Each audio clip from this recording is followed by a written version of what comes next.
Siempre supe que la familia Mendoza no me aceptaría. Yo era la hija de una florista del mercado central, y Sebastián era el heredero de un imperio farmacéutico valuado en $3.000 millones. Pero cuando me mostró la prueba de embarazo positiva aquella tarde de marzo, sus ojos se llenaron de lágrimas de felicidad.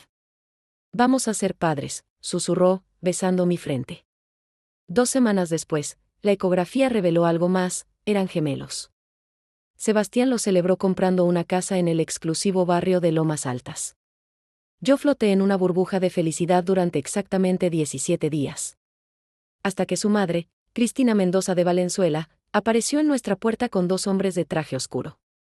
«Valeria, querida», dijo con esa sonrisa que nunca alcanzaba sus ojos, «necesitamos hablar sobre tu condición». «¿Mi embarazo?», pregunté, confundida. «Tu condición mental», corrigió, y uno de los hombres sacó una carpeta. «Hemos estado preocupados. Sebastián nos contó sobre tus episodios». «¿Qué episodios?». Mi voz se quebró. Sebastián entró a la sala en ese momento. Esperé que me defendiera, que dijera la verdad. En lugar de eso, bajó la mirada. «Amor, no quería asustarte, pero has estado muy errática. Ayer me dijiste que alguien te perseguía. La semana pasada juraste que las paredes te hablaban. Eso nunca pasó». «Sebastián, ¿qué estás diciendo?». Los hombres de traje eran psiquiatras privados. Los documentos ya estaban firmados. «Orden de internamiento voluntario», decían, aunque yo no había firmado nada. Mi mano voló instintivamente a mi vientre, protegiendo a mis bebés. «No pueden hacerme esto. Estoy embarazada. ¿Estoy perfectamente bien?». Cristina suspiró con dramática paciencia. «Por eso mismo, querida. No podemos permitir que en tu estado delirante hagas algo que lastime a esos bebés. Esto es por su seguridad». «Y por la tuya», agregó Sebastián, pero no me miraba a los ojos. Me resistí. Grité. Rogué. Llamé a mi madre, pero Cristina ya había enviado a alguien a explicarle la situación y convencerla de que era lo mejor. Los psiquiatras me inyectaron algo que me hizo sentir el mundo como algodón. Lo último que vi antes de perder la conciencia fue el rostro de Sebastián, impasible, mientras su madre le apretaba el hombro con aprobación. Desperté en el Instituto Neuropsiquiátrico San Rafael, una fortaleza de paredes blancas en medio de la nada, a 2 horas de la ciudad. Capítulo 1. Los primeros 3 meses fueron un infierno químico. Me administraban medicamentos que me dejaban en un estado de niebla perpetua.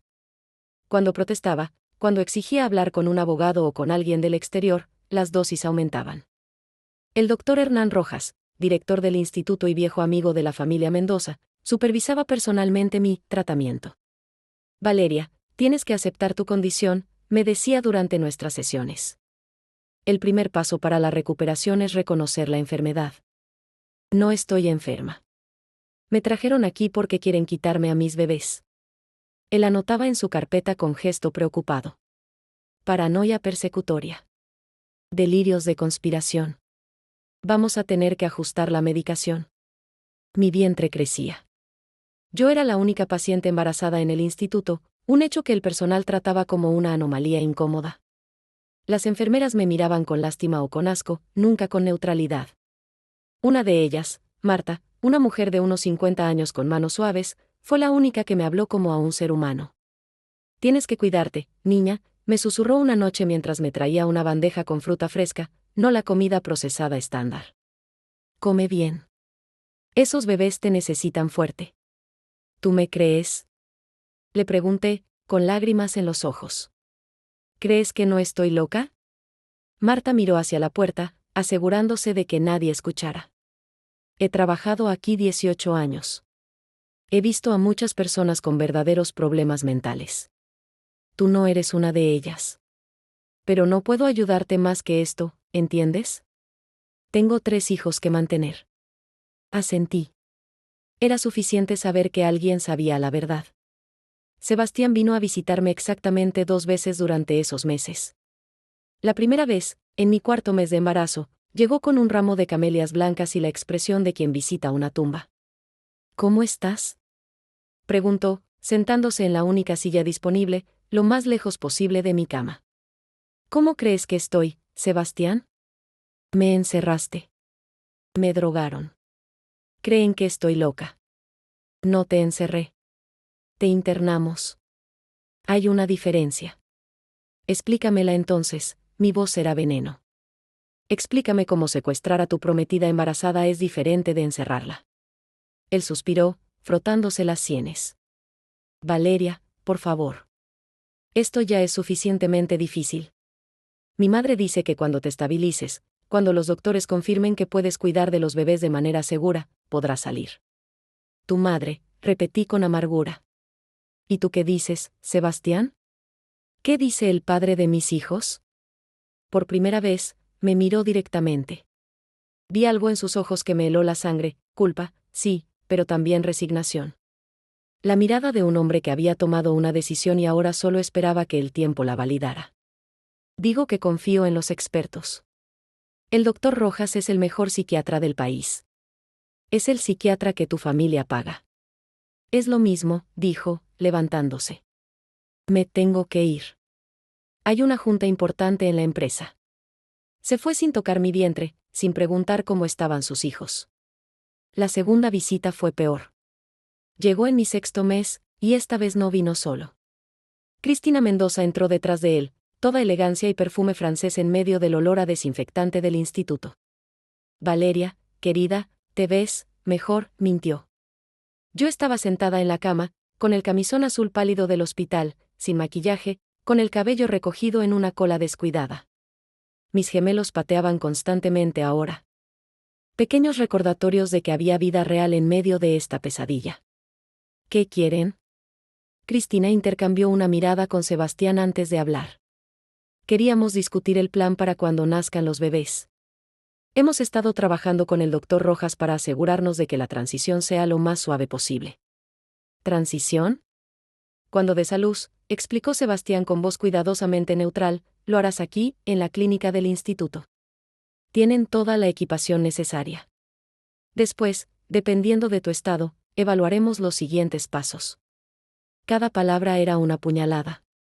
Los siguientes pasos, repetí lentamente. Te refieres a si me dejan ver a mis propios hijos. Te refieres a si estás en condiciones de cuidarlos, corrigió Cristina con firmeza. Valeria, sé que esto es difícil de escuchar, pero tienes que pensar en lo que es mejor para esos niños.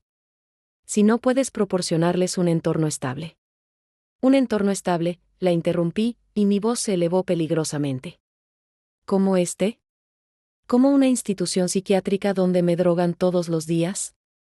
Cálmate, por favor, Sebastián extendió las manos en un gesto pacificador.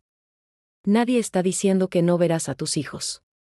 Solo que ustedes estarán a cargo. Tu familia. No yo, la madre. Cristina se levantó, alisando su falda de diseñador. Creo que esta conversación está alterándote demasiado. Doctor Rojas nos advirtió sobre esto. Sebastián, vámonos. Ya hablamos lo necesario. Se fueron. Esa noche lloré hasta quedarme sin lágrimas, con las manos en mi vientre, susurrándoles promesas a mis bebés. Promesas que no sabía si podría cumplir. Capítulo 2. Di a luz en una sala blanca y fría del instituto a las 3 de la madrugada de un jueves de noviembre. 32 horas de labor, con solo Marta sosteniéndome la mano porque Sebastián no contestaba el teléfono y Cristina había dejado instrucciones claras de llamarlos cuando todo hubiera terminado. Fueron niños. Nicolás llegó primero, gritando con fuerza, con una mata de cabello negro idéntico al de su padre.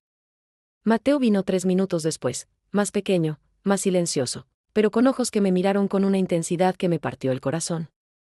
Mis bebés, susurré, extendiendo los brazos. La doctora Jiménez, que había supervisado el parto, titubeó. Valeria, el protocolo indica que... Démelos, mi voz salió como un rugido. Son mis hijos. Démelos ahora. Marta intervino, tomando a los bebés de la incubadora temporal. Doctora, 5 minutos no harán daño. Déjela tenerlos. 5 minutos. Me dieron 5 minutos con mis hijos antes de llevárselos, para observación. 5 minutos en los que memoricé cada detalle de sus rostros, el peso de sus cuerpecitos, el sonido de sus respiraciones. 5 minutos que tuvieron que durarme mucho más de lo que imaginaba. Cuando desperté de la anestesia horas después, Sebastián estaba ahí. Y su madre.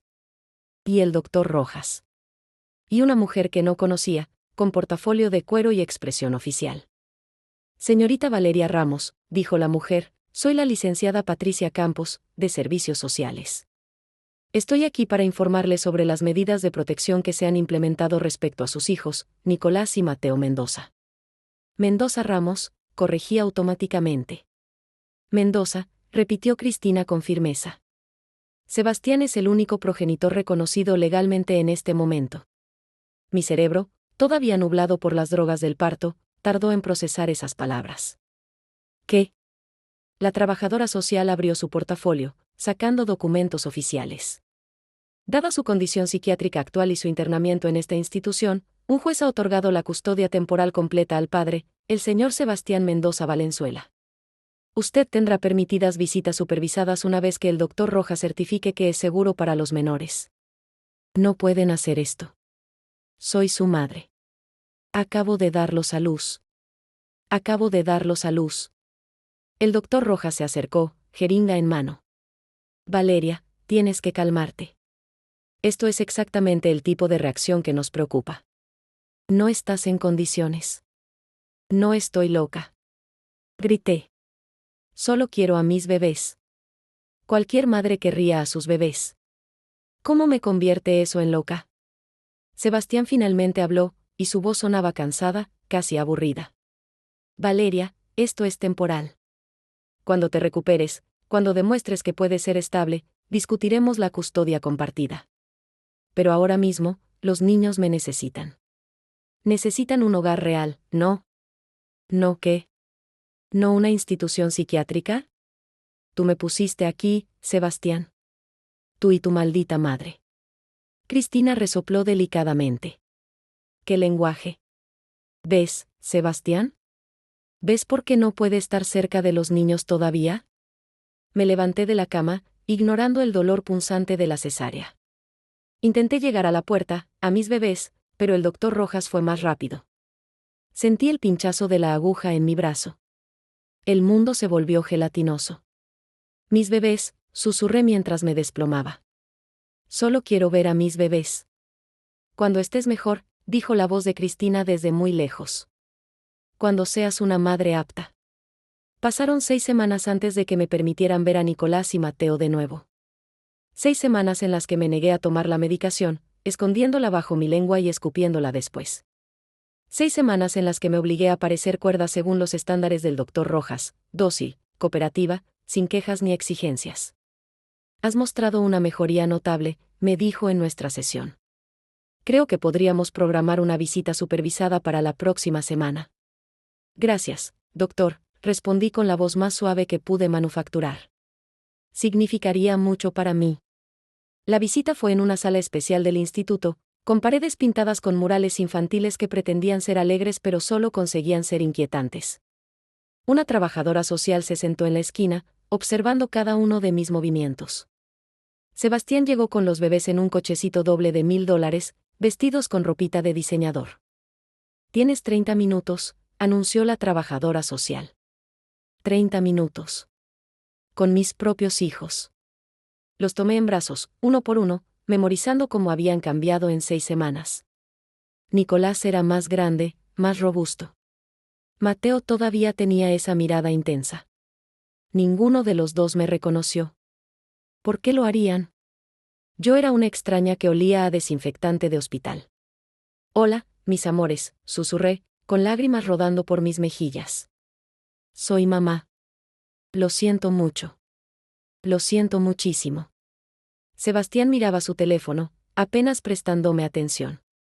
Cuando Nicolás comenzó a llorar, busqué el biberón en la bolsa pañalera. No, eso no, dijo Sebastián, arrebatándome al bebé. Llora porque no te conoce. Lo estás estresando. Es mi hijo. Es mi hijo, corrigió. Legalmente. Y se va a quedar así hasta que demuestres que puedes ser responsable. La trabajadora social tomó nota de todo, mi llanto, la agitación de Nicolás, las palabras de Sebastián. Después me enteraría de que ese informe sería usado como evidencia adicional de mi inestabilidad emocional. Los siguientes meses se convirtieron en un patrón. Visitas quincenales de 30 minutos, siempre supervisadas, siempre insuficientes. Mis bebés crecían sin mí. Aprendieron a sonreír, a darse vuelta, a sentarse, y yo me enteraba por los comentarios casuales de Sebastián o por las fotos que Cristina publicaba en sus redes sociales, posando con sus nietos, como si fueran accesorios de su vida perfecta. Cumplí 1 año en el instituto. Luego 2. Luego 3. El doctor Rojas mantenía mi diagnóstico: trastorno psicótico posparto con episodios paranoicos recurrentes. En el papel, yo era una mujer peligrosa que necesitaba estar bajo supervisión constante. En realidad, era una prisionera política de una familia con suficiente dinero para comprar doctores, jueces y verdad. Capítulo 3. Marta fue quien lo cambió todo. En mi 4 año de encierro, una noche llegó a mi habitación con expresión urgente. Eran las 2 de la madrugada. El turno nocturno siempre era más relajado, con menos personal supervisando. «Tienes que ver esto», susurró, sacando un teléfono de su bolsillo. En la pantalla, un artículo de periódico financiero: Sebastián Mendoza, heredero del imperio farmacéutico, confirma relación con empresaria Victoria Salazar. La pareja fue vista en la gala benéfica anual de los Mendoza con los hijos gemelos del empresario, de 3 años. La foto mostraba a Sebastián con una mujer alta, elegante, de cabello castaño perfecto. Y sosteniendo las manos de mis hijos. Nicolás y Mateo, vestidos con pequeños smokines, sonriendo a la cámara. La mujer tenía una mano posesiva en el hombro de Mateo. «Hay más», dijo Marta, deslizando el dedo por la pantalla. «Más artículos». Meses de artículos que nunca me habían permitido ver. Sebastián y Victoria en eventos sociales. Sebastián y Victoria en la apertura de un hospital financiado por los Mendoza. Sebastián y Victoria en la playa con sus hijos. En ningún artículo se me mencionaba. Era como si nunca hubiera existido. «No es solo eso», continuó Marta.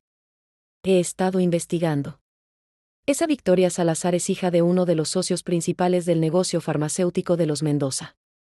Este encierro tuyo nunca fue solo por los bebés. Fue para limpiar el camino hacia una alianza empresarial». Las piezas encajaron con claridad brutal. Cristina nunca me había querido en la familia, eso lo sabía. Pero lo que no había entendido era que mi embarazo había sido un problema logístico, no un evento feliz. Los gemelos eran herederos Mendoza, sí, pero yo era un obstáculo para la fusión perfecta de 2 imperios farmacéuticos. ¿La solución? Etiquetarme de loca, quitarme a mis hijos, y presentar a Sebastián como padre soltero disponible. Eventualmente, cuando me hubieran borrado lo suficiente de la narrativa, probablemente planeaban hacer que Victoria adoptara formalmente a los niños. «¿Por qué me muestras esto?», pregunté a Marta. «Porque llevo 4 años viéndote pudrirte aquí, viendo a tus hijos crecer sin ti, y sé que no eres lo que dicen que eres». «¿Y por qué?», hizo una pausa. «Porque mi hija también perdió la custodia de su bebé por un hombre con dinero y abogados. Sé cómo es esto. Pero no puedes ayudarme», dije con amargura. «Lo dijiste tú misma. Tienes familia que mantener». Ella sonrió, y había algo afilado en esa sonrisa. «No puedo sacarte de aquí. Pero puedo darte herramientas». Sacó otro objeto de su bolsillo, una memoria USB. «Copias de tu verdadero historial médico. Los análisis de sangre que muestran que nunca tuviste ningún desbalance químico. Las notas del doctor Rojas donde admite, solo en archivos internos, que tu diagnóstico es por solicitud familiar. Correos electrónicos entre Cristina Mendoza y Rojas discutiendo cuánto tiempo mantenerte aquí. Todo». Tomé la memoria USB con manos temblorosas. «¿Cómo conseguiste esto?». El doctor Rojas es meticuloso con los archivos físicos, pero descuidado con los digitales. Tiene una asistente que copia todo a servidores en la nube. Esa asistente me debe un favor muy grande». Marta tomó mis manos. «Pero esto no te sirve aquí dentro, ¿entiendes? Necesitas salir. Y para salir, necesitas un plan. No tengo abogado. No tengo dinero. No tengo nada. Tienes tiempo», dijo Marta. «Los Mendoza se están confiando. Han pasado 4 años. Probablemente creen que ya te quebraron. Usa eso. Conviértete en la paciente perfecta. Haz que el doctor Rojas crea que finalmente aceptaste tu diagnóstico. Toma hasta el alta médica si es necesario. ¿Y luego? Luego peleas. Pero desde afuera, donde las reglas son diferentes. Pasé los siguientes 3 años haciendo exactamente eso. Me convertí en la paciente estrella del doctor Rojas. Tomaba mi medicación obedientemente, aunque Marta me conseguía placebos para reemplazarla. Asistía a todas las terapias. Hablaba en los grupos de apoyo sobre aceptar mi enfermedad y agradecer el tratamiento que me salvó la vida. En mis visitas con los niños, ahora de 5, 6 años, me comportaba con cuidado extremo. Nunca demandaba más tiempo. Nunca cuestionaba a Sebastián. Sonreía educadamente a Victoria cuando comenzó a asistir a las visitas, presentándose como la nueva mamá de los niños. Es bueno que lo entiendas, me dijo Cristina en una de esas visitas, con aprobación por primera vez. Que comprendas lo que es mejor para todos. Solo quiero que los niños sean felices, respondí, con la voz más dócil que pude simular.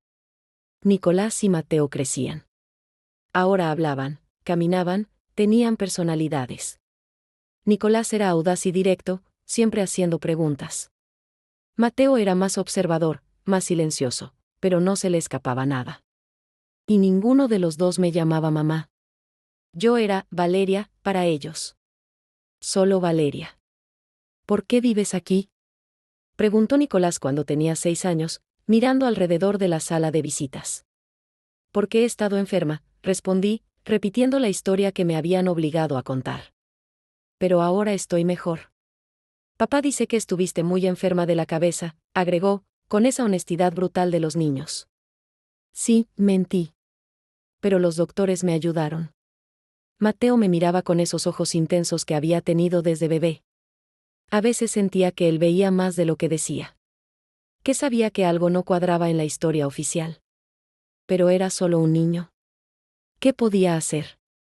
En mi 7º año de encierro, el doctor Rojas finalmente pronunció las palabras que había estado esperando. Valeria, creo que estás lista para el alta médica. Capítulo 4. Salí del Instituto Neuropsiquiátrico San Rafael en una mañana de marzo, 7 años y 4 meses después de entrar. Tenía 32 años, ningún centavo en mi cuenta bancaria, y una memoria USB con evidencia de un crimen perfecto.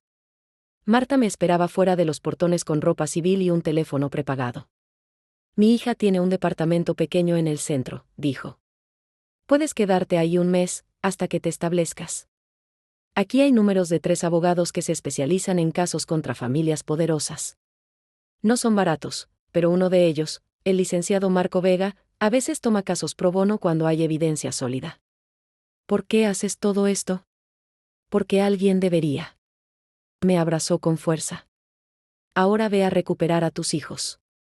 El departamento era minúsculo, un estudio en un edificio viejo del centro histórico, pero tenía ventanas con luz real y una puerta que yo podía abrir desde adentro. Lloré la primera noche, simplemente por poder apagar y encender las luces cuando quisiera. Marco Vega aceptó verme 2 días después. Su oficina era modesta, en un 3er piso sin elevador, paredes cubiertas de diplomas y certificados. Muéstrame lo que tienes, dijo después de escuchar mi historia. Le di la memoria USB. Pasó 2 horas revisando los archivos, su expresión volviéndose más sombría con cada documento. Esto es oro legal, dijo finalmente.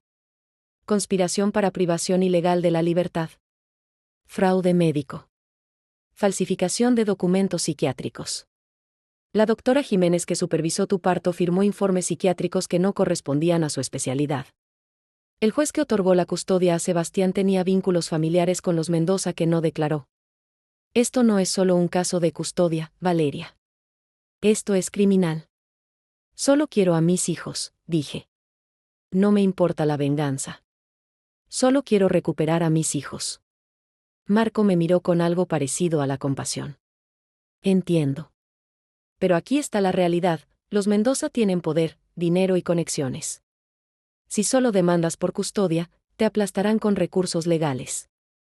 Pero si expones el crimen, si hacemos esto público, si presentamos cargos criminales simultáneamente con la demanda de custodia, cambia el juego. Se pone a la defensiva a la familia. Los medios se involucran. Y los jueces son más cuidadosos cuando hay cámaras mirando.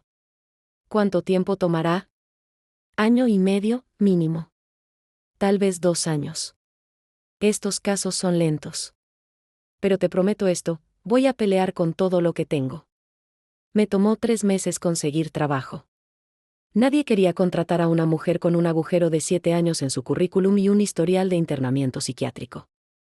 Finalmente, una pequeña empresa de contabilidad me dio una oportunidad como asistente administrativa. El salario apenas cubría renta y comida, pero era mío. Era libertad. Marco presentó las demandas en junio. Demanda civil por custodia. Denuncia penal contra Cristina Mendoza, Sebastián Mendoza, el doctor Hernán Rojas, y el juez que había otorgado la custodia original. Y una conferencia de prensa donde hicimos públicos los documentos de la memoria USB. La explosión mediática fue inmediata. Heredero farmacéutico acusado de encerrar a madre de sus hijos en psiquiátrico para quedarse con custodia, gritaban los titulares. Imperio Mendoza enfrenta escándalo de abuso legal y médico. Madre busca justicia tras 7 años de encierro ilegal. Mi teléfono explotó con llamadas de reporteros. Marco manejó todo, dándome instrucciones precisas sobre qué decir y qué no. Yo solo quería ver a mis hijos, pero las visitas fueron suspendidas mientras se resolvía la situación legal. Nicolás y Mateo tenían casi 8 años ahora. Habían pasado otros 6 meses desde mi salida, y todavía no podía verlos. Pero ahora, al menos, estaba peleando. Los Mendoza contraatacaron con fuerza. Sus abogados presentaron mociones para desestimar el caso. Argumentaron que los documentos estaban sacados de contexto. Que yo había sido peligrosa. Que seguía siendo inestable. Sebastián dio entrevistas pintándome como una mujer vengativa que inventaba historias. Pero la evidencia era sólida. Demasiado sólida. En octubre, 8 meses después de presentar las demandas, llegó la primera victoria. El juez ordenó una evaluación psiquiátrica independiente. 3 diferentes doctores, ninguno conectado. A los Mendoza, pasarían 2 semanas evaluándome. Los resultados fueron unánimes, no presenta ningún trastorno psicótico ni paranoico.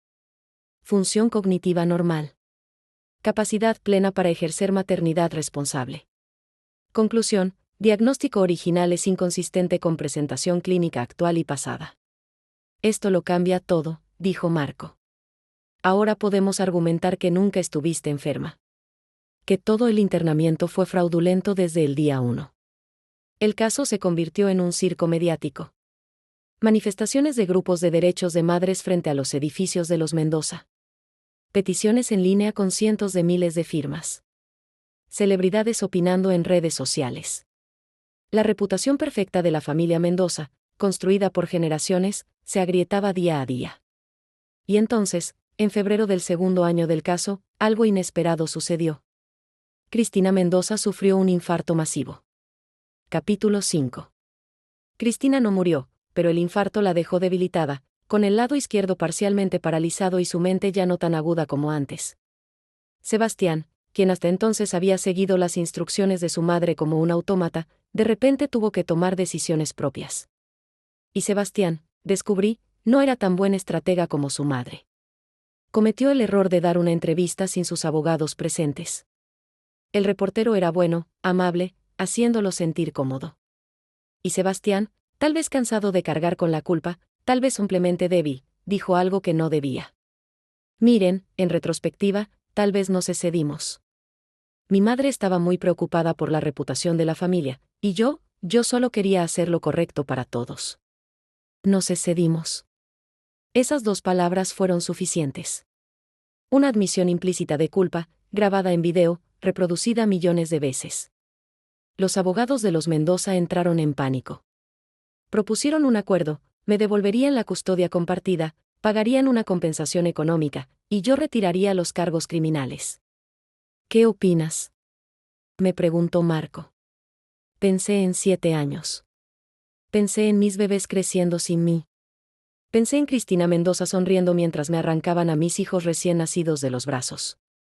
No, dije. Quiero custodia completa. Quiero que admitan públicamente lo que hicieron. Y quiero que el doctor Rojas pierda su licencia. Eso es ambicioso. Tengo tiempo, respondí. Y evidencia. Ellos son los que deberían estar preocupados. El juicio criminal comenzó en abril. Cristina, en silla de ruedas, asistía a cada sesión, mirándome con ojos llenos de odio. Sebastián lucía pequeño en el banquillo, sin su madre para guiarlo. El doctor Rojas intentó argumentar que había actuado de buena fe, pero los correos electrónicos entre él y Cristina discutiendo cuánto tiempo mantenerla sedada y asegurarse de que el diagnóstico sea lo suficientemente severo para custodia permanente, lo hundieron. Victoria Salazar, interesantemente, desapareció. Las noticias reportaron que había terminado su relación con Sebastián para enfocarse en su carrera. En realidad, las ratas abandonan el barco cuando se hunde. En junio, el veredicto: Cristina Mendoza, culpable de conspiración y privación ilegal de libertad. Sebastián Mendoza, culpable de complicidad. Dr. Hernán Rojas, culpable de fraude médico y múltiples violaciones éticas. El juez original ya había sido destituido meses atrás en un proceso separado. Las sentencias fueron relativamente leves. Cristina cumplió arresto domiciliario por su condición de salud, Sebastián recibió libertad condicional con servicios comunitarios, Rojas perdió su licencia permanentemente, pero no era la cárcel lo que yo buscaba. Era lo que vino después. El caso civil de custodia se resolvió una semana después del veredicto criminal. Con Sebastián ahora catalogado como criminal convicto, el juez no tuvo mucha dificultad en tomar la decisión. Custodia completa otorgada a Valeria Ramos. El señor Sebastián Mendoza tendrá visitas supervisadas quincenales hasta que demuestre rehabilitación genuina. Compensación económica de 45 millones de pesos otorgada a la señora Ramos por daños y sufrimiento. 45 millones de pesos. Casi 2 millones de dólares. Fue en ese momento, sentada en esa corte, escuchando esas palabras, que supe que todo había cambiado. Pero la verdadera transformación todavía estaba por venir. Capítulo 6. Nicolás y Mateo tenían 9 años cuando finalmente pude llevarlos a casa. No a casa, en realidad, todavía vivía en ese departamento pequeño, sino a un espacio neutral donde nos encontraríamos con una terapeuta especializada en reunificación familiar. Entraron a la sala de la mano uno del otro, mirándome con una mezcla de curiosidad y desconfianza. Habían crecido tanto. Nicolás ya era más alto, con los rasgos Mendoza marcándose en su cara. Mateo seguía siendo más pequeño, más delicado, pero esa mirada intensa se había intensificado. Hola, dije, con el corazón golpeándome contra las costillas. Los he extrañado mucho. Papá dice que vas a ser nuestra mamá ahora, dijo Nicolás directamente. Pero nosotros no te conocemos. No eres nuestra mamá. Cada palabra era un cuchillo, pero no podía culparlos. Tenían razón. Tienes razón, admití. No me conocen. Y sé que esto debe ser muy confuso. Pero me gustaría tener la oportunidad de que sí me conozcan. Si ustedes quieren. ¿Por qué nos dejaste?, preguntó Mateo, su primera contribución a la conversación. Si eres nuestra mamá, ¿por qué nunca estuviste ahí? La terapeuta me miró, dándome permiso silencioso para ser honesta. Porque me quitaron de su lado, dije simplemente. Cuando ustedes eran bebés, gente muy poderosa me encerró en un lugar del que no podía salir. Pero luché durante años para regresar con ustedes. Y ahora finalmente puedo. La abuela Cristina dice que estabas loca, dijo Nicolás. La abuela Cristina mintió sobre muchas cosas, respondí. Pero entiendo si no me creen todavía. Está bien. Tenemos tiempo para que descubran la verdad ustedes mismos. La reunificación fue lenta. Dolorosa. Los primeros meses fueron un tira y afloja constante. Los niños extrañaban la mansión Mendoza, su vida de lujos, a Victoria quien, a pesar de todo, había sido una presencia constante para ellos durante años. Yo era la extraña que los arrancaba de todo lo conocido. Pero tenía algo que los Mendoza nunca tuvieron: tiempo real. Presencia genuina. Los recogía de la escuela todos los días. Cenábamos juntos, sin sirvientes ni interrupciones. Les leía en las noches. Conocía sus pesadillas, sus gustos, sus miedos. Y lentamente, muy lentamente, comenzaron a confiar. Mateo fue el primero en abrirse. Una noche, 6 meses después de la reunificación, entró a mi cuarto llorando. Tuve una pesadilla, susurró. Ven aquí, dije, abriendo los brazos. Se acurrucó contra mí, algo que nunca había hecho antes, y lloró en mi hombro. Cuando se calmó, me dijo: soñé que desaparecías otra vez. Que la abuela te llevaba y no podía encontrarte. No voy a desaparecer, prometí. Nunca más. Tendrían que matarme para separarme de ustedes otra vez. Nicolás tardó más, pero llegó su momento también. Fue durante una conferencia escolar donde yo era la única madre presente porque Sebastián, en su visita supervisada de ese fin de semana, había olvidado el evento. Vi a Nicolás buscando entre la multitud, su rostro cayendo cuando no vio a su padre, y luego iluminándose ligeramente cuando me vio a mí. Viniste, dijo. Siempre voy a venir, respondí. A todo. A cada evento, cada conferencia, cada partido de fútbol. No me voy a perder nada más. Esa noche me llamó mamá por primera vez. Casualmente, como si siempre lo hubiera hecho, pidiendo que le pasara la sal. Pero lo escuché. Y tuve que voltearme para que no me viera llorar.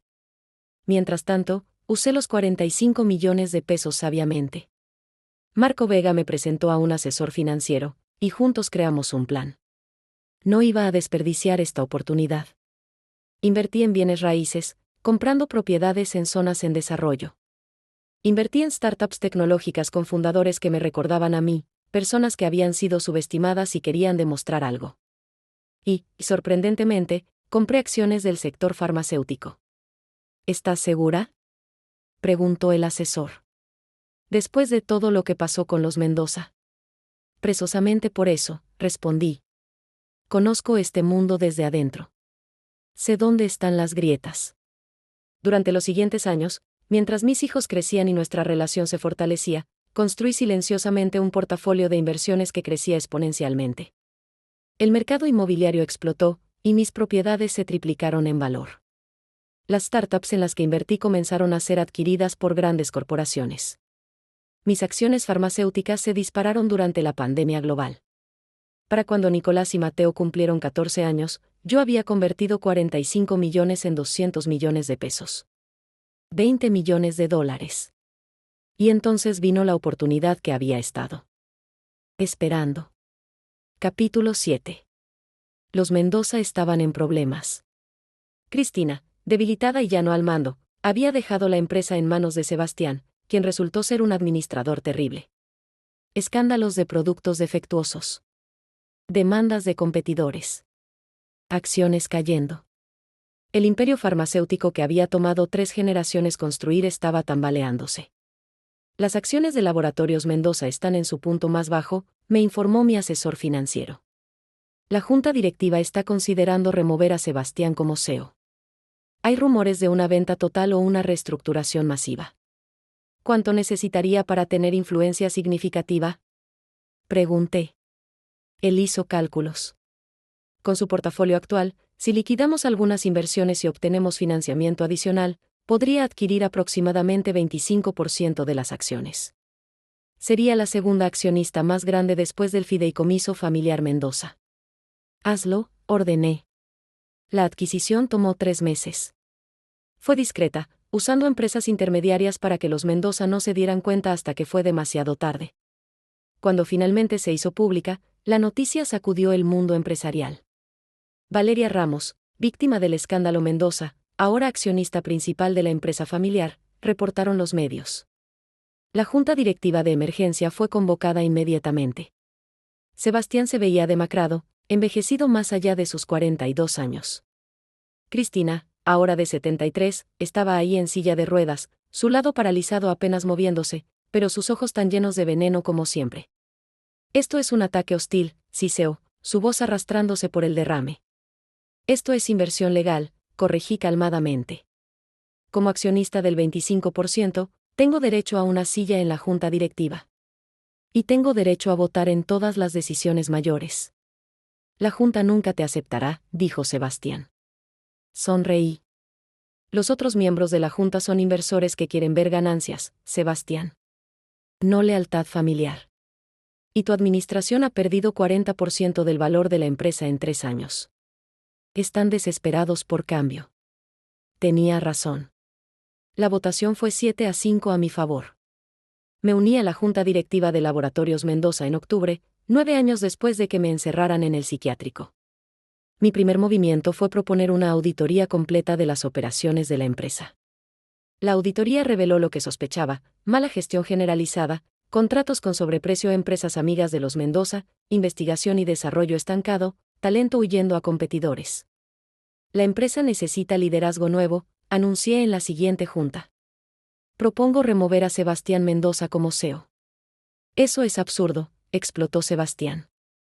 Esta empresa es mi familia. Mi apellido está en el nombre. Y está siendo destruida bajo tu gestión, respondí fríamente. Los números no mienten. O implementamos cambios drásticos ahora, o la empresa colapsa completamente en 2 años. Los otros miembros de la Junta miraron los reportes de auditoría.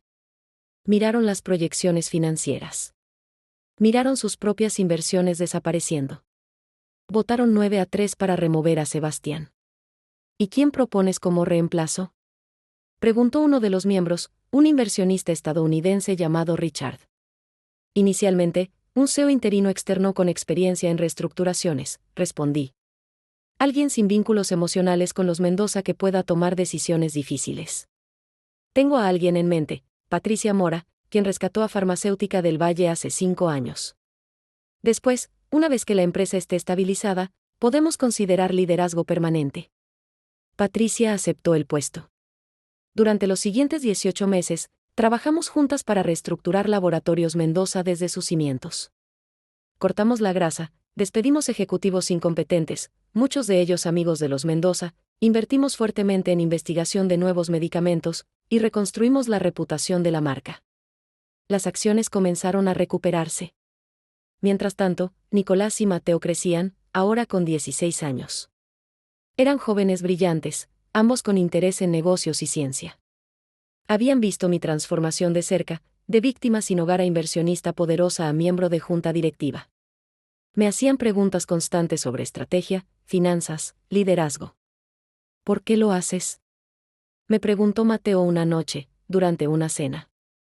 Ya probaste tu punto. Ya ganaste contra ellos. ¿Por qué seguir involucrada con la empresa Mendoza?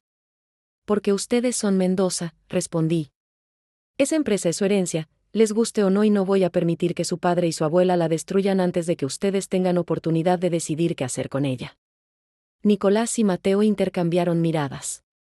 Algo pasó entre ellos, esa comunicación silenciosa que los gemelos a veces tienen. ¿Qué pasa?, pregunté. Hemos estado hablando, dijo Nicolás. Sobre nuestro futuro. Sobre la empresa. Y tenemos una propuesta. Así me enteré de que mis hijos, a sus 16 años, habían estado estudiando el negocio farmacéutico secretamente durante meses. Habían leído cada reporte financiero que pudieron conseguir. Habían investigado competidores, tendencias del mercado, innovaciones tecnológicas. Queremos ser parte de esto, dijo Mateo.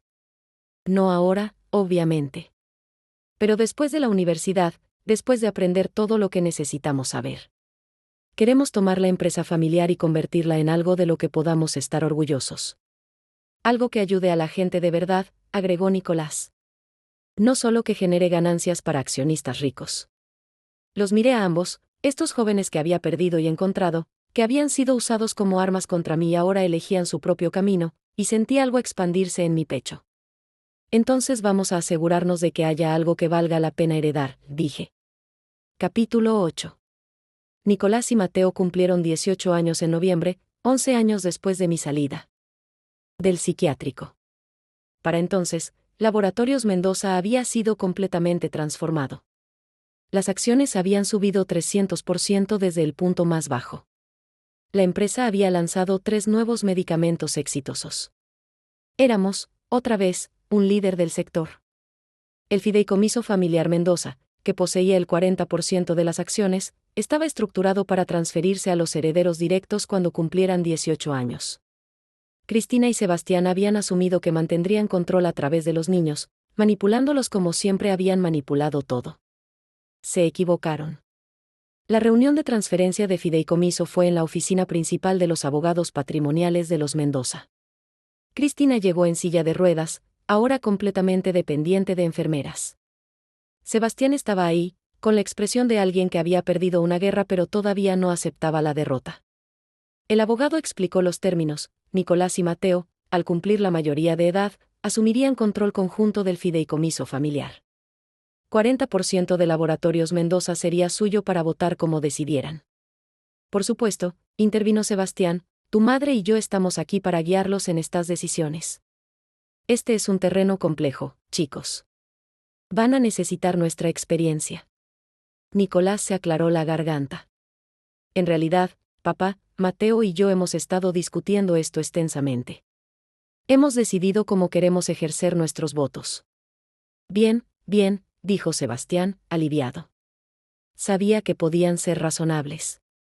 Nuestra primera decisión, continuó Mateo, es usar nuestro 40%, combinado con las acciones de mamá que suman 26% después de compras adicionales en el último año, para formar un bloque de control del 66%. El silencio en la habitación fue absoluto. ¿Qué? La palabra salió de Sebastián como un graznido. Mamá nos ha estado enseñando sobre gobernanza corporativa durante los últimos 2 años, explicó Nicolás. Entendemos perfectamente lo que estamos haciendo. Esto es ridículo, Sebastián se levantó de golpe. Son niños. Ella los manipuló. Somos adultos legales, lo interrumpió Mateo con frialdad. Y nadie nos manipuló. Vimos lo que hiciste. Lo que le hicieron a nuestra madre. Lo que casi le hacen a la empresa. ¿De verdad pensaste que íbamos a ignorar todo eso? Cristina intentó hablar, su voz saliendo distorsionada. Ingratos, después de todo, ¿qué hicimos? ¿Qué hicieron? Preguntó Nicolás, volteándose hacia ella. ¿Encerraron a nuestra madre inocente en un psiquiátrico? ¿Nos robaron 11 años con ella? ¿Casi destruyeron nuestra herencia familiar con incompetencia? Les dimos todo, siseó Sebastián. La mejor educación, la mejor vida. Nos quitaron una madre, respondió Mateo simplemente. No hay cantidad de dinero que compense eso. El abogado, claramente incómodo con el drama familiar, intervino. Señores, si podemos proceder con la transferencia formal. Los documentos fueron firmados. Nicolás y Mateo oficialmente poseían el 40% de Laboratorios Mendoza. Sebastián y Cristina se fueron sin decir palabra, la derrota completa pintada en sus rostros. Cuando estuvimos solos en la sala de conferencias, los tres juntos, dejé salir el aliento que había estado conteniendo. ¿Están seguros de esto? Pregunté. Es mucho poder, mucha responsabilidad. Y técnicamente, ni siquiera han empezado la universidad todavía. Estamos seguros, dijo Nicolás. Pero no vamos a administrar la empresa nosotros mismos. Todavía no. Para eso te tenemos a ti. ¿A mí? Mateo sonrió, y en esa sonrisa vi al bebé que había sido, al niño que había perdido, y al hombre en que se estaba convirtiendo. Mamá, con nuestro 66% combinado, tenemos suficiente control para nombrar al próximo CEO permanente. Patricia ya dijo que quiere retirarse el próximo año. Y hay solo una persona que conocemos que pueda dirigir esta empresa hacia donde necesita ir. Una persona que la salvó de la ruina, agregó Nicolás. Una persona que entiende lo que es perderlo todo y pelear para recuperarlo. Una persona en quien confiamos completamente. Queremos que seas la CEO de Laboratorios Mendoza, dijeron al unísono. Me quedé sin palabras. Literalmente sin palabras. Yo, que había estado encerrada en un psiquiátrico por orden de esta familia. Yo, que 11 años atrás no tenía nada excepto un bebé embarazo y un corazón roto. Yo, que había tenido que pelear cada centímetro del camino de regreso a la vida. Yo no tengo título universitario, dije finalmente. No tengo experiencia formal en administración ejecutiva. La Junta nunca. La Junta votará como nosotros digamos, interrumpió Nicolás. Controlamos la empresa. Y tienes algo mejor que títulos, resultados. Duplicaste tu inversión inicial 5 veces. Ayudaste a rescatar la empresa de la bancarrota. Todos los movimientos estratégicos de Patricia en los últimos 18 meses fueron basados en tu asesoría. Además, agregó Mateo, mientras terminamos la universidad e inevitablemente cometemos errores juveniles de negocios, necesitamos a alguien en quien confiemos sosteniendo el timón. ¿Quién mejor que tú? Piénsalo, dijo Nicolás. Pero no por mucho tiempo. La Junta vota en 3 semanas. Capítulo 9. La propuesta se hizo pública una semana antes de la votación de la Junta. Los medios explotaron otra vez, como habían hecho 11 años atrás, pero esta vez la narrativa era diferente. De víctima a CEO, la increíble historia de Valeria Ramos y Laboratorios Mendoza. Mujer encerrada por familia ahora podría dirigir su imperio. Nicolás y Mateo Mendoza rompen con tradición familiar, apoyan a madre como CEO. Las entrevistas fueron interminables. Reporteros queriendo la historia completa, el arco dramático de tragedia a triunfo. Yo rechacé la mayoría, pero acepté una, con la misma periodista que había expuesto el escándalo original 11 años atrás. ¿Cómo se siente?, me preguntó, estar tan cerca de dirigir la empresa que intentó destruirla. Surreal, admití. Hay días en que todavía me despierto en ese departamento pequeño del centro, antes de recordar que ahora vivo en una casa con jardín y mis hijos están en la habitación de al lado. Hay días en que todavía siento las paredes del psiquiátrico cerrándose. El trauma no desaparece solo porque ganaste. Pero sí ganó. Gané a mis hijos de regreso. Lo demás es solo consecuencia. Si la Junta vota a su favor, será la CEO de una empresa de $5.000 millones. Eso es más que consecuencia. Sonreí. Tiene razón. Es justicia poética. Es el universo balanceándose. Es prueba de que no puedes enterrar la verdad para siempre, no importa cuánto poder tengas. ¿Qué les diría a otras mujeres en situaciones similares? Atrapadas por familias poderosas, sin recursos, sin esperanza. Les diría que documenten todo. Que busquen aliados en lugares inesperados. Que nunca se rindan, incluso cuando el mundo entero les diga que están locas. Y les diría que la venganza más dulce no es destruir a tus enemigos. Es superarlos tan completamente que te conviertes en lo que ellos nunca podrían ser. La votación de la Junta fue en diciembre, justo antes de las fiestas. Los 9 miembros estaban presentes, más Nicolás y Mateo como representantes del fideicomiso familiar, más yo como accionista principal individual. Richard, el inversionista estadounidense, dirigió la discusión. Tenemos 3 candidatos para CEO permanente. Patricia Mora ha declinado continuar, como ya sabemos. Los otros 2 candidatos externos tienen currículums impresionantes: Roberto Salinas, actual CEO de Genmed Internacional, y Valeria Ramos, actual miembro de la Junta y accionista principal. Valeria no tiene las calificaciones, objetó inmediatamente uno de los miembros más viejos, un antiguo amigo de los Mendoza.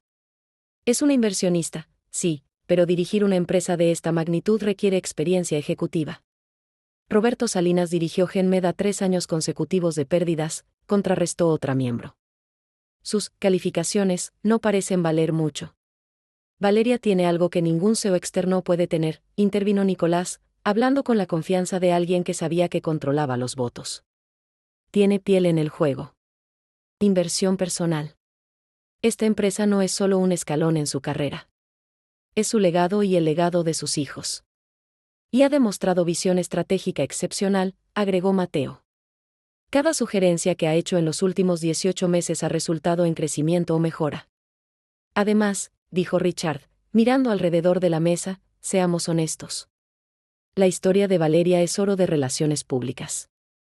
Empresa reforma completamente, pone a exvíctima a cargo. Es el tipo de narrativa que hace que inversionistas y consumidores presten atención. En un mercado donde la percepción pública importa cada vez más, eso es invaluable. La votación fue secreta, como era tradición. Pero con Nicolás y Mateo controlando el 40%.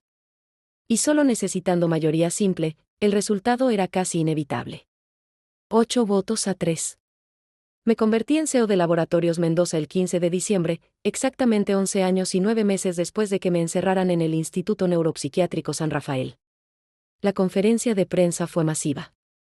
Cámaras de medios internacionales. Preguntas en español, inglés, portugués. Señora Ramos, ¿cuáles son sus prioridades inmediatas como CEO? Continuar la reestructuración que Patricia Mora comenzó. Invertir en investigación de medicamentos que realmente ayuden a comunidades desatendidas, no solo maximicen ganancias. y crear una cultura corporativa donde la ética sea tan importante como los números en el balance. ¿Cómo se siente trabajar en la empresa de la familia que la lastimó?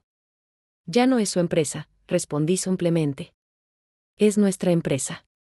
De mis hijos, de los miles de empleados, de los accionistas, de los pacientes que dependen de nuestros productos. Los Mendoza solo son parte de la historia ahora, no la historia completa. ¿Ha hablado con Sebastián o Cristina Mendoza desde su nombramiento? No, y no planeo hacerlo a menos que sea absolutamente necesario. Mi enfoque está en el futuro, no en el pasado.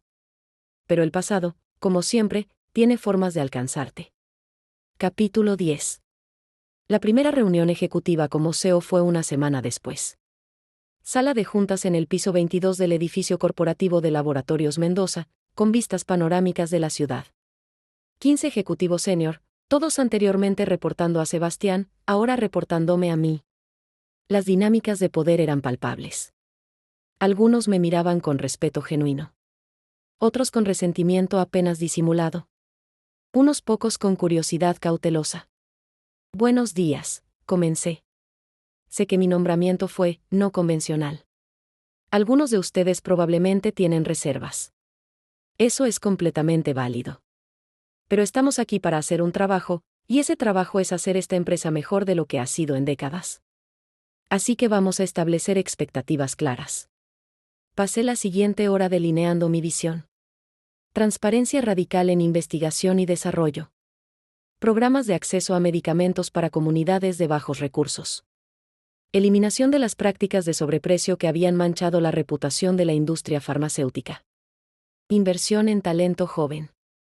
Esto va a requerir sacrificar márgenes de ganancia a corto plazo, expliqué. Algunos inversionistas no estarán contentos. Pero estoy apostando a que construir una empresa verdaderamente ética, a largo plazo, generará más valor que exprimir cada centavo posible ahora. ¿Y si los inversionistas se rebelan? Preguntó el CFO, un hombre llamado Arturo de unos 50 años. Entonces los convencemos. O encontramos nuevos inversionistas. Tengo 66% de control con mis hijos. Podemos hacer esto sin importar cuánto se quejen los demás. La reunión terminó con consenso general, aunque sabía que algunos ejecutivos irían directamente a llamar a Sebastián para reportar cada palabra que dije. Que lo hicieran. Ya no me importaba. Los siguientes meses fueron un torbellino. Reestructurar una empresa de 5.000 empleados es como tratar de cambiar la dirección de un portaaviones, lento, complicado, y requiere paciencia infinita. Pero teníamos ímpetu. La prensa estaba de nuestro lado. Los empleados jóvenes estaban entusiasmados con la nueva dirección. Las ventas comenzaron a subir porque los consumidores respondían a nuestra transparencia. Y entonces, 6 meses después de mi nombramiento, recibí la llamada que había estado esperando, aunque no necesariamente deseando. Señora Ramos, dijo mi asistente, Sebastián Mendoza está en recepción. Dice que necesita hablar con usted urgentemente. Dile que estoy ocupada. Dice que es sobre su madre. Cristina Mendoza. Suspiré. Que pase. Sebastián entró a mi oficina luciendo como un hombre que había envejecido 15 años en 11. Cabello gris, arrugas profundas, hombros caídos. La foto de la arrogancia rota. Valeria, dijo, y su voz se quebró. Mi madre está muriendo. Me recliné en mi silla, la silla que había sido de su padre, y del padre de su padre, y esperé. Los doctores dicen que tiene semanas, tal vez días. Su corazón está fallando. Y ella sigue pidiendo ver a los niños. A Nicolás y Mateo. Ellos son adultos, respondí. Pueden decidir por sí mismos si quieren verla. Lo sé. Pero, no contestan mis llamadas. Y pensé que tal vez tú. ¿Que yo influya en su decisión? Terminé. Para que vean a la mujer que me encerró, me quitó 7 años de sus vidas, y nunca se disculpó por nada de eso. Ella es su abuela, dijo Sebastián débilmente. Ella es la arquitecta de su trauma, corregí. Sebastián, sé que viniste aquí buscando compasión, tal vez esperando que yo sea la persona más grande. Pero honestamente, no sé si la tengo. No para ella. Entiendo, dijo, levantándose para irse. Solo, pensé que valía la pena preguntar. Sebastián, lo detuve cuando llegó a la puerta. ¿Alguna vez te disculpaste con ellos? ¿Con Nicolás y Mateo? Por lo que hiciste, por los años que perdieron conmigo, por las mentiras que les dijeron. Se quedó quieto, de espaldas a mí. Todos los días, susurró. Les pido perdón todos los días. Pero no importa, ¿verdad? Porque los perdí de todas formas. No los perdiste porque no te perdonaron, dije. Los perdiste porque nunca fuiste el padre que necesitaban. Ese fue tu error, Sebastián. No lo que me hiciste a mí, sino lo que te hiciste a ti mismo, convertirte en el hombre que podía hacer eso. Se fue sin responder. Hablé con Nicolás y Mateo esa noche durante la cena. Les conté sobre la visita de Sebastián, la condición de Cristina, la petición. No quiero verla, dijo Nicolás inmediatamente. No tengo nada que decirle. Mateo estuvo callado por más tiempo. ¿Mamá? Preguntó finalmente. ¿Tú qué quieres? Yo quiero que ustedes hagan lo que necesiten hacer, respondí honestamente. Si necesitan ver a su abuela para tener cierre, para decir cosas que necesitan decir, o simplemente para despedirse, los apoyo. Y si necesitan nunca verla otra vez, también los apoyo. ¿Tú la perdonaste? Preguntó Nicolás. Consideré la pregunta. No, admití. No la he perdonado. No estoy segura de que algún día lo haga. Pero tampoco sigo odiándola. El odio requiere energía, y ella ya tuvo suficiente de mi energía. Ahora es solo, nada. Ella es nada para mí. Creo que eso es lo más sano, dijo Mateo. Entonces yo tampoco voy a ir. No por venganza. Solo porque no vale mi tiempo. Nicolás asintió en acuerdo. Cristina Mendoza murió 3 semanas después, rodeada solo de enfermeras y Sebastián. El funeral fue pequeño, privado, sin cobertura mediática. Yo no asistí. Nicolás y Mateo tampoco. Enviamos flores. No por ella, sino porque era lo cortés. Las flores llevaban una tarjeta que simplemente decía, descansa en paz. Nada más necesitaba ser dicho. Epílogo. 3 años después de convertirme en CEO, Laboratorios Mendoza fue nombrada una de las empresas farmacéuticas más éticas del mundo por una organización internacional de transparencia corporativa.